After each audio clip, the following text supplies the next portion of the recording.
Hi friends, welcome to TRK stories. Video start అయ్యే ముందు ఒక చిన్న రిక్వెస్ట్. ఈ వీడియోకి లైక్ చేసి మీ ఒపీనియన్ని కమెంట్లో తప్పకుండా షేర్ చేయండి. మీ ఫ్రెండ్స్తో కూడా షేర్ చేయండి. ఇంకా ఇలాంటి ఇంట్రెస్టింగ్ స్టోరీస్ కోసం మన ఛానల్ని సబ్స్క్రైబ్ చేసుకోండి. ఇప్పుడు ఇంకా లేట్ చేయకుండా వీడియో స్టార్ట్ చేద్దాం.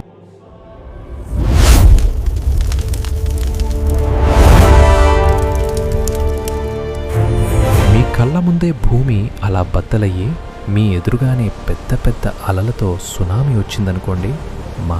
అయితే మీరు తప్పించుకోవడానికి ట్రై చేస్తారేమో. మామూలుగా ఒక ప్రదేశంలో వచ్చే డిజాస్టర్ అయితే మీరు తప్పించుకోగలరు. కానీ అదే కలియుగంలో చివరి రోజైతే అప్పుడేం చేస్తారు? సో ఈరోజు మన టాపిక్ ఎండ్ ఆఫ్ కలియుగ. కలియుగంలో చివరి రోజు ప్రళయం అనేది ఒక ప్రత్యేక సమయంలో వస్తుంది. అది వచ్చినప్పుడు ఈ భూమి అంతమైపోతుంది.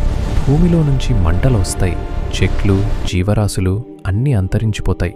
సూర్యుడిలాగా భూమి కూడా అగ్నిగోళంలాగా మారిపోతుంది. అయితే హిందూ ధర్మంలోనే కాకుండా ప్రతి మతంలో ఏదో ఒక విధంగా ఈ ప్రళయం గురించి చెప్పబడింది. పాపం తన పరిమితులు దాటినప్పుడు ప్రకృతి ఏదో ఒక రూపంలో అంతమయ్యి మళ్లీ పుడుతుంది. అయితే మన సనాతన ధర్మంలో 4 యుగాల గురించి చెప్పబడింది: సత్యయుగం, త్రేతాయుగం, ద్వాపరయుగం, కలియుగం. మనం ప్రస్తుతం ఈ కలియుగంలోనే జీవిస్తున్నాం. కలియుగం అంటే పాపాలు ఎక్కువయ్యి ప్రపంచం అంతమయ్యే చివరి యుగం. మన భారతదేశంలో ఎన్నో ఆలయాలున్నాయి. అక్కడున్న చిత్రాలు, పుస్తకాలు అన్ని కథలు కాదు, మన ప్రాచీన కాలానికి సంబంధించిన రహస్యాలు. అవి మనకు సూచించేది ఏంటంటే, ఎప్పుడైతే అన్యాయం పెరిగిపోతుందో, అధర్మం విజృంభిస్తుందో అప్పుడు భగవంతుడు అవతరిస్తాడని. ఇదే విషయం భగవద్గీతలో కూడా చెప్పబడింది. యదా యదా హి ధర్మస్య గ్లానిర్భవతి భారతః అభ్యుత్థానమధర్మస్య తదాత్మానం సుజామయ. ఈ శ్లోకం మనం చిన్నప్పటి నుంచి వింటున్నాం. జైపూర్లో ఉన్న కల్కి ఆలయం దీనికి సాక్ష్యం. విష్ణు భగవానుడు కల్కి అవతారంలో దేవదత్త అనే తెల్లటి గుర్రంపై కలియుగంలోకి వస్తాడు. ఇదే రూపంలో కల్కి భగవానుడి విగ్రహం ఈ గుడిలో ఉంది. కల్కి పురాణం ప్రకారం శ్రీ మహావిష్ణువు తన చివరి అవతారంగా ఇంకా జన్మించాల్సి ఉంది. ఈ అవతారంలో కలిపురుషుని నాశనం చేసి ఈ ప్రపంచాన్ని రక్షిస్తారు. అయితే కల్కి ప్రభావం కూడా చాలా భయంకరంగా ఉంటుంది. వీరి యుద్ధం వల్ల మానవజాతి పూర్తిగా నాశనమై భూమి అంతమైపోతుంది. అన్ని జీవరాశులు నశించిన తర్వాత భూమి మళ్లీ కొత్తగా ప్రారంభమవుతుంది. అయితే ఒక కథ ప్రకారం జైపూర్ రాజు 2వ జైసింగ్ ఈ కల్కి ఆలయాన్ని నిర్మించినప్పుడు దేవదత్త విగ్రహం మీద ఒక గాయం కనిపించింది. దాన్ని సరిచేయడానికి చాలా ప్రయత్నాలు చేసినా సరే అది అలానే ఉండిపోయింది. కానీ కొన్ని రోజులకి ఆ గాయం దానంతటా అదే తగ్గడం కనిపించింది. దాని ప్రకారంగా ఏ రోజైతే ఆ గాయం పూర్తిగా మానుతుందో ఆ రోజు కల్కి అవతరిస్తారు అని ఒక నమ్మకం ఏర్పడింది. మీరు ఎప్పుడైనా సమయపు స్తంభం గురించి విన్నారా? ఇది మహారాష్ట్రలో ఉన్న కేదారేశ్వర ఆలయంలో ఉంది. ఈ ఆలయం ఒక అద్భుతమైన చారిత్రక కళ.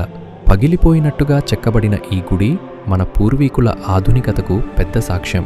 ఈ ఆలయం పక్కన ఉన్న గుహలో చాలా రహస్యాలు దాగి ఉన్నాయి. సహజంగా ఏర్పడిన ఈ గుహలో 5 అడుగుల ఎత్తైన శివలింగం ఉంది. ఇది స్వయంభూ విగ్రహం. ఈ శివలింగాన్ని దర్శించుకోవాలి అంటే హరిశ్చంద్రఘాట్లో ఒక ప్రమాదకరమైన ట్రెక్కింగ్ని దాటుకుని వెళ్ళాలి. ఇది చాలా రిస్కీగా ఉంటుంది. వర్షాకాలంలో అయితే ఇదంతా పూర్తిగా నీళ్లల్లో మునిగిపోతుంది. ఇది చూడటానికి చాలా అందంగా జలపాతం మధ్యలో స్వయంగా ఏర్పడిన శివలింగంలాగా నీటి మధ్యలో దర్శనమిస్తుంది. ఈ గుహ మొత్తం ఒకే ఒక స్తంభాన్ని ఆధారంగా చేసుకుని ఉంటుంది. కానీ ఇంతకుముందు ఈ గుహ 4 స్తంభాలను ఆధారంగా చేసుకుని నిలబడి ఉండేది. కాలంతో పాటు ఒక్కొక్క స్తంభం విరిగిపోయి ఇప్పుడు ఒకే స్తంభం మీద ఉంది. ఈ 4 స్తంభాలు కూడా 4 యుగాలను సూచిస్తాయి. ఒక్కో యుగం పూర్తి అవ్వగానే ఒక్కో స్తంభం వేగిపోయింది. ఇప్పుడు మనం చివరి యుగంలో ఉండటం వల్ల అక్కడ ఒకే ఒక్క స్తంభం మాత్రమే మిగిలి ఉంది. ఆ స్తంభం కూడా పడిపోయిన రోజు కలియుగం ముగిసిపోతుంది. ఈ విశ్వం అంతమైపోతుంది అని నమ్మకం. మధ్యప్రదేశ్లోని ఖజురాహో ఆలయం. ఈ గుడి వేల సంవత్సరాల పురాతన శిల్పకళకు ప్రపంచవ్యాప్తంగా ప్రసిద్ధి చెందింది. మొదట్లో ఇక్కడ 85 ఆలయాలు ఉండేవి. కానీ ఇప్పుడు వాటిలో కేవలం 25 మాత్రమే మిగిలి ఉన్నాయి. అందులో మతంగేశ్వర మహాదేవ్ అనే టెంపుల్ ఉంది. ఇది ఖజురాహోలో ఉన్న అన్నిటికంటే పెద్ద ఆలయం. అయితే దీనికి ఒక విశిష్టత ఉంది. అదే ఇక్కడ శివలింగం. ఈ శివలింగం ప్రతి సంవత్సరం పెరుగుతూనే ఉంటుంది. ప్రతి శరత్పూర్ణిమ రోజు ఈ శివలింగం 1 అంగుళం పెరుగుతుందంట. ఈ ఆలయానికి సంబంధించిన ఒక కథ ప్రకారం ఒకసారి శివుడు పాండవుల పెద్దాయన యుధిష్ఠిరుని రాజుని చేసి ఆయనకు ఒక విలువైన మాయాజాల రత్నాన్ని ఇచ్చారు. యుధిష్ఠిరుడు ఆ రత్నాన్ని మతంగ ఋషి అనే ఒక సాధువుకి ఇచ్చారు. చివరిగా ఆ రత్నం మట్టిలో కలిసిపోయింది. ఆ రత్నం మట్టిలో కలిసిపోయిన చోట చుట్టూ ఒక మాయాజాలంలాగా ఒక శివలింగం ఏర్పడింది. ఆ మతంగ ఋషి పేరుతో ఈ ఆలయాన్ని మతంగేశ్వర ఆలయం అంటారు. ఆ రత్నం శక్తితోనే ఈ శివలింగం ప్రతి సంవత్సరం పెరుగుతుంది. అయితే ఒకసారి ఈ ఆలయ పూజారి చెప్పిన విషయం ఏంటంటే, ఇక్కడ శివలింగం 9 అడుగుల ఎత్తు ఉంటుంది. ఈ శివలింగం పైభాగం స్వర్గం వైపు, కింద భాగం నరకం వైపు వెళ్తుంది. ఈ శివలింగం ఎలా అయితే ప్రతి ఏడాది పైకి 1 అంగుళం పెరుగుతుందో, అలానే కింద వైపు కూడా 1 అంగుళం పెరుగుతుంది. అలా పెరుగుతూ పెరుగుతూ ఈ శివలింగం ఒకరోజు పాతాళ ద్వారాన్ని తెరుస్తుంది. ఆ రోజు ఈ కలియుగం ముగిసిపోయి ప్రపంచం అంతమైపోతుంది. ఇంక తర్వాతది జోషిమత్ మందిర్. ఈ జోషిమత్ ఉత్తరాఖండ్ హిమాలయాల దగ్గర ఉన్న ఒక చిన్న పట్టణం. ఈ టౌన్ మెల్లగా నేలలోకి మునిగిపోతుంది. ఇక్కడ ఇళ్లకు మనం పగుళ్లు కూడా గమనించవచ్చు. ఇక్కడ వాళ్ళందరి దృష్టి భయంకరమైన పరిణామం వైపు ఉంది. కానీ ఇక్కడున్న దేవాలయం శతాబ్దాలుగా ఒక హెచ్చరికను అందిస్తుంది. ఈ ఆలయం సాక్షాత్ శ్రీ మహావిష్ణువు 4వ అవతారం అయిన నరసింహస్వామి మందిరం. దీని వెనుక ఒక కథ ఉంది. 8వ శతాబ్దంలో ఆదిశంకరాచార్యులు ఇక్కడ నరసింహస్వామి విగ్రహాన్ని ప్రతిష్ఠించారు. అదే సమయంలో ఆయన ఒక భవిష్యవాణి కూడా చెప్పారు. ప్రతి సంవత్సరం ఈ విగ్రహం యొక్క ఒక చెయ్యి సన్నగా అవుతూ, ఎప్పుడైతే ఆ చెయ్యి పూర్తిగా విరిగిపోతుందో ఆ రోజు భూమి కంపించి హిజయి విజయి అనే 2 పర్వత శిఖరాలు విరిగిపోయి బద్రీనాథ్ శాశ్వతంగా మూసివేయబడుతుంది అని చెప్పారు.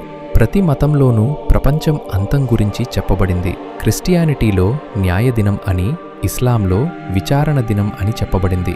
బౌద్ధ, నార్స్, గ్రీక్ పురాణాలు కూడా ఇలాగే చెప్తున్నాయి. మతం, సాంప్రదాయం ఏదైనా చెప్పేది ఒకటే. ఒకరోజు ప్రపంచం ఖచ్చితంగా నాశనమైపోతుందని, ఆ తర్వాత భూమి మళ్లీ కొత్తగా పుడుతుంది. సైన్స్ కూడా ఇదే చెప్తుంది. ప్రతి 10,000 సంవత్సరాలకి ఒకసారి భూమి ఒక చల్లటి మరియు వేడి కాలచక్రంలాగా ఉంటుంది. 1000 సంవత్సరాల తర్వాత భూమి మంచులో కప్పబడి ఉంటుంది.